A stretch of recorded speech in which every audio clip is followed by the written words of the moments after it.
सनातन धर्म पर बोलने वाले उदयनिधि स्टालिन का धर्म क्या है? क्यों किया सनातन धर्म पर हमला? अपनी जाति का वो राज क्यों छिपा रहे हैं स्टालिन? क्या है 2022 में दिए उस बयान की पूरी हकीकत?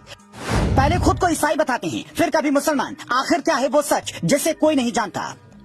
जब से तमिलनाडु के सीएम एमके स्टालिन के बेटे उदयनिधि ने सनातन धर्म को लेकर बयान दिया है, तब से सोशल मीडिया पर हर किसी का एक ही सवाल है कि सनातन धर्म पर सवाल खड़े करने वाले स्टालिन का धर्म क्या है? वो कौन से धर्म को मानते हैं? लोग इस सवाल का जवाब खोजने के लिए लगातार गूगल का सहारा ले रहे हैं, लेकिन उसके बाद भी आपको वो सच नहीं पता चलेगा जिसे हम आपको बताने वाले हैं। आज हम आपको स्टालिन का वो सच बताएंगे जिसे अभी तक छुपाया गया। लोगों को वो बात नहीं पता जिससे उनके धर्म की पोल खुल सकती है। चलिए आज हम आपको उस सच से रूबरू कराते हैं। दरअसल वैसे तो उदयनिधि स्टालिन और उनके पिता के बारे में कहा जाता है कि दोनों नास्तिक हैं, दोनों ही किसी भी धर्म को नहीं मानते हैं। लेकिन गूगल पर सर्च करने पर पता चलता है कि स्टालिन परिवार ईसाई धर्म को मानता है।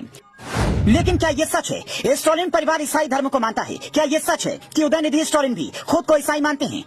दरअसल सच कुछ और है जिसे अभी तक नहीं बताया गया। उसे समझने के लिए आपको साल 2022 का वो बयान सुनना पड़ेगा जिसमें उदयनिधि स्टालिन ने एक बड़ी बात कही थी। दरअसल साल 2022 में उदयनिधि ने एक बयान दिया था। उस बयान में उन्होंने जो कहा था उसने उनके धर्म को लेकर सच को बाहर ला दिया था। दरअसल 22 दिसंबर 2022 को चेन्नई के हार्बर में ईसाई धर्म के कार्यक्रम में बोलते हुए उदयनिधि स्टालिन ने जो कहा था उसे आपको सुनना चाहिए। उस वक्त छोटे स्टालिन ने मंच से कहा था कि वो और उनकी पत्नी ईसाई हैं। उन्हें खुद को ईसाई कहने में गर्व महसूस होता है। यहाँ तक तो ठीक था, एक ईसाई अगर अपने धर्म को मानता है तो इसमें कोई आपत्ति नहीं। लेकिन इसके बाद उन्होंने जो कहा उससे उनकी पोल खुल गई। उसके बाद उन्होंने कहा था कि आज जब मैं ईसाई धर्म की बात कर रहा हूँ तो सभी संघी जल रहे होंगे। इतना ही नहीं, इसके बाद उन्होंने कहा था मैं कहता हूँ मैं ईसाई के साथ साथ एक मुस्लिम भी हूँ।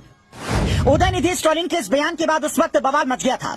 कहा जाने लगा था इस तरह से स्टालिन मुस्लिम धर्म को बढ़ाने का काम कर रहे हैं। अब यहाँ पर सवाल खड़ा होता है कि एक तरफ आप ईसाई धर्म को मानने की बात करते हो और दूसरी तरफ कहते हो कि मैं एक मुस्लिम हूँ। उसके बाद आप सनातन धर्म को कहते हो कि इसे उखाड़ फेंक देना चाहिए।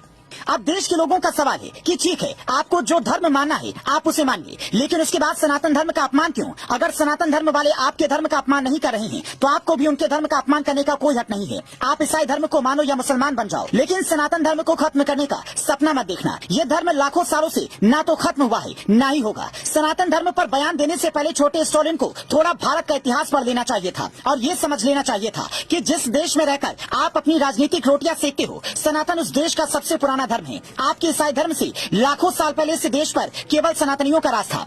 उदयनिधि के इस बयान से साफ समझ में आता है कि इस देश के कुछ नेताओं की राजनीति इतनी नीचे गिर गई है कि कुछ वोटों के लिए किसी भी धर्म का अपमान कर देते हैं। तो आपका उदयनिधि के इस बयान पर क्या कहना है?